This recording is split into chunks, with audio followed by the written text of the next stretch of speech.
Bonjour, cette vidéo est une réponse à plusieurs vidéos que j'ai vues sur le net qui critiquent Notre-Dame de Paris. Regardez, il y a des bas-reliefs pornographiques, il y a des démons en haut de Notre-Dame, vous adorez les démons, Notre-Dame de Paris est satanique et tout ça. Donc, je vais répondre à ça. Alors, la première chose, je mets dans les liens dans le descriptif. Jésus a fondé l'église. Il y a 3 églises. L'église du ciel, où tout est parfait. L'église du purgatoire, où les gens souffrent et vont monter au ciel ensuite. Et l'église militante, qui est représentée par cette bâtisse, par exemple, de la cathédrale Notre-Dame de Paris. Dans la cathédrale Notre-Dame de Paris, ce qui est saint à 100%, c'est le sacrement. C'est un sacrement de l'hostie. Tout ça, c'est autrefois. Hein. Depuis 1965, ça a changé. Là, je parle de l'église ancienne, qui, elle, n'a pas changé. Et donc aussi, ce qui est infaillible, c'est le dépôt de la foi, tous les écrits catholiques de 18 siècles, de papes, d'enseignements, d'encycliques et tout ça. Bon. Sinon, il ne faut pas avoir de l'église militante une vision angélique, bisounours. Dès que vous rentrez là-dedans, vous n'allez rencontrer que des saints. L'église est constituée de saints et de criminels. Aussi dans la hiérarchie, aussi dans les fidèles. Donc, de la même manière qu'on vous dit que l'hostie, le sacrement, c'est source de salut éternel pour certains, ça va être source de condamnation pour les autres. La cathédrale Notre-Dame de Paris, elle va être ce que vous allez en faire.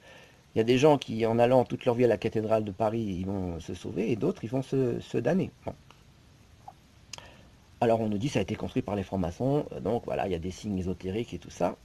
Alors, au départ, la franc-maçonnerie, les francs-maçons, c'était des ouvriers. Point barre. Des vrais ouvriers avec une vraie truelle, des vraies briques, du vrai mortier. Il n'y a aucun mal à ça. Ça s'appelait la franc-maçonnerie opérative. Ensuite, au fil des siècles, il y a des petits malins qui se sont infiltrés là-dedans et qui l'ont transformé en ce qu'on appelle la franc-maçonnerie spéculative. C'est celle-là, notre ennemi. C'est ce qui a donné les complots. Donc c'est des gens qui se réunissaient contre le catholicisme.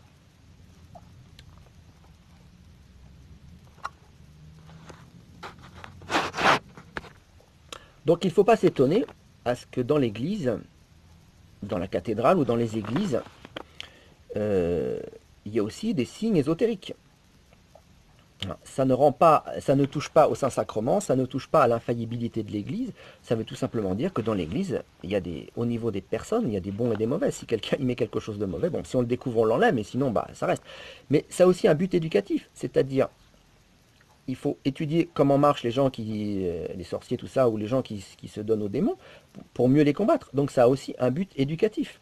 Le sorcier qui rentre dans la cathédrale, il va trouver à boire et à manger pour lui, et le fidèle qui voudra se sanctifier, il va aussi trouver à boire et à manger. Je vais vous mettre quelques liens de Notre-Dame de Paris, les signes alchimiques et tout ça, mais sachez aussi que si vous vous documentez là-dessus, on vous ment. Par exemple, à un moment, il y a un signe alchimique, on vous dit, regardez sur le vitrail, on voit la Vierge avec un corbeau noir, qui représente ceci, cela, les métaux, bon, peu importe. Si vous allez voir sur le vitrail, on voit clairement que c'est pas un corbeau noir, c'est la colombe du Saint-Esprit. Donc, ils ont toujours une inversion de valeur aussi. Si vous allez du côté mauvais, c'est le côté du mensonge. Donc, c'est matérialiste, c'est le pendant, c'est l'inverse du spirituel, et vous y trouverez rien de bon. Hein. Donc, ce qui est intéressant, si vous allez là-dedans, c'est de se documenter. Comment font les sorciers, pourquoi je sais pas pourquoi ils vont prendre une hostie pour la profaner. Vous pouvez vous documenter sur ça. C'est bon de savoir comment ça marche, justement, pour ne pas tomber là-dedans.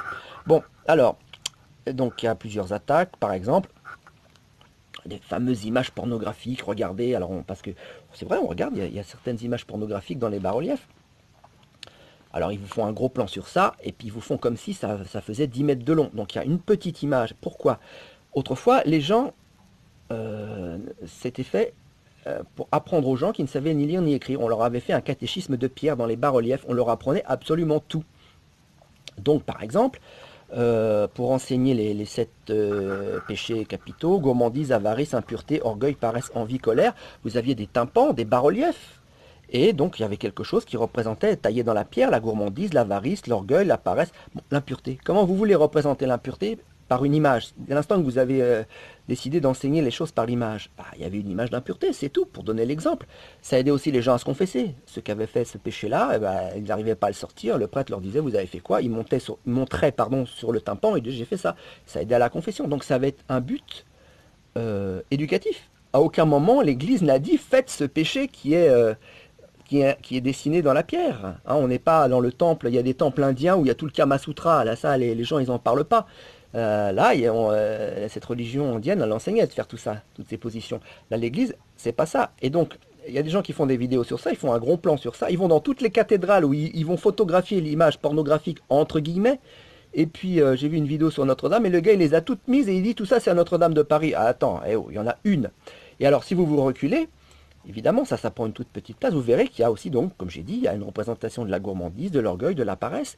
Voilà. Et puis, par exemple, dans le tympan de Conques, quand vous vous reculez, vous voyez qu'il y a une représentation de l'enfer. C'est-à-dire, l'Église ne dit pas faites tous ces péchés, elle vous dit si vous faites tous ces péchés-là, regardez au final, vous allez en enfer. Et elle est même honnête en mettant un évêque qui se jette tête baissée en enfer.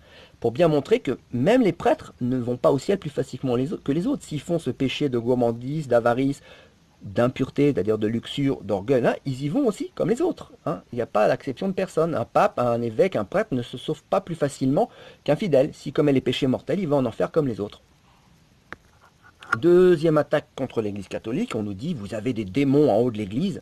Notre-Dame de Paris, les gargouilles et les chimères, donc voilà, vous adorez les diables. Là encore, c'est une belle bêtise.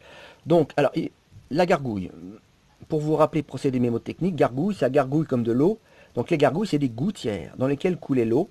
C'est de grands tuyaux comme ça qui sortent de la cathédrale et qui mettaient l'eau vers l'extérieur. Sur ça, il y a quelquefois des têtes d'animaux.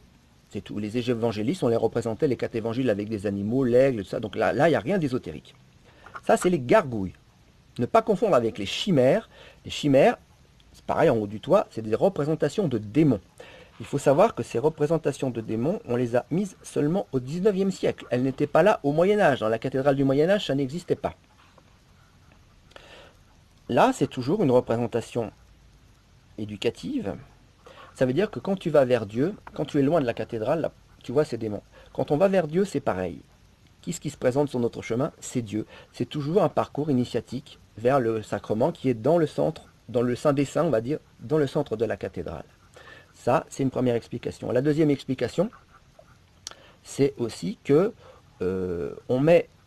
donc tous ces démons sont à l'extérieur de l'Église pour chasser le démon, parce que le démon ne supporte pas sa propre image. Donc quand les personnes démoniaques arrivent, ils voient les démons et ils s'en vont. Et c'est d'ailleurs ce que font ces personnes qui font ces vidéos en disant regardez, il y a un démon tout en haut là, donc l'Église est mauvaise, je n'y vais pas. Et bien justement, c'est fait exprès pour les chasser. Les gens qui ont peu d'intelligence de juger juste avec leurs yeux sans chercher le pourquoi du comment, ils vont voir le démon, ils s'en vont. Et ils vont pas chercher, ils sont chassés par leur propre image en fait. Ça veut bien dire aussi ce que ça veut dire. C'est-à-dire ces chimères ont été rajoutées au 19e siècle parce que c'est le siècle où le démon commence à enserrer l'Église spirituelle. Il rôde autour. C'est la préfigure de l'infiltration dans l'Église et de Vatican II. À ce moment-là, ça ne sera plus l'Église. Donc, ces démons qui ont été rajoutés au 19e siècle, ça préfigure aussi ça, l'attaque de l'Église, le démon qui va se faire Dieu à la place de Dieu, jusqu'à mettre un imposteur sur la chair de Pierre, et que ce soit une loge maçonnique qui va diriger. Ça représente aussi ça. Donc ce qu'il faut retenir, c'est que toute cette représentation iconographique de Notre-Dame de Paris, de toutes les cathédrales, c'était un catéchisme à livre ouvert de Pierre pour les gens qui, pas que pour eux, mais aussi pour les gens qui ne savaient ni lire ni écrire. Ils avaient toute l'explication de la sainte histoire gravée dans le marbre, gravée dans la pierre. C'est une manière, c'est un catéchisme pour le peuple. Il y avait aussi ce qu'on appelait au Moyen-Âge les mystères, toujours dans cette même idée. Les mystères, c'était comme des pièces de théâtre à but pour évangéliser, pour catéchiser, pour expliquer. Donc on jouait une scène de la Bible, une scène où on représentait les anges, le ciel, l'enfer, sur le parvis de Notre-Dame. Je vous mettrai un lien dans le descriptif aussi sur ça, toujours dans le but d'apprendre, d'évangéliser les gens. Puis il faut savoir aussi que c'était très coloré. Notre-Dame, à l'époque, était peinte, il y avait tout un tas de couleurs. Et donc il n'y avait pas ces fameuses chimères qu'il y a actuellement sur le toit. Donc toutes ces attaques de personnes qui font des vidéos contre Notre-Dame de Paris, en fait c'est des personnes qui se disent chrétiennes, mais qui n'ont pas compris que le Christ avait fondé l'Église, et ils l'attaquent en fait. Ils se servent de ça, ils n'aiment pas la Notre-Dame de Paris, alors que Notre-Dame de Paris c'est un joyau, c'est une cathédrale.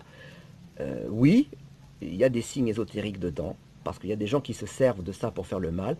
L'Église catholique est constituée de saints et de criminels, donc il y en a à la fin qui se sauvent, il y en a qui ne se sauvent pas.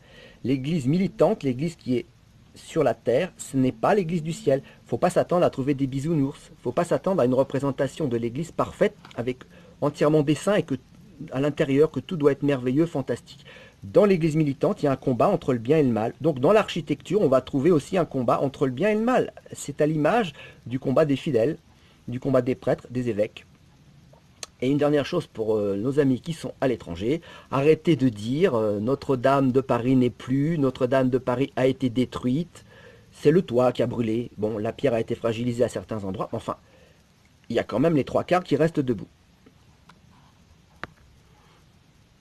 Et je laisse au Seigneur le mot de la fin.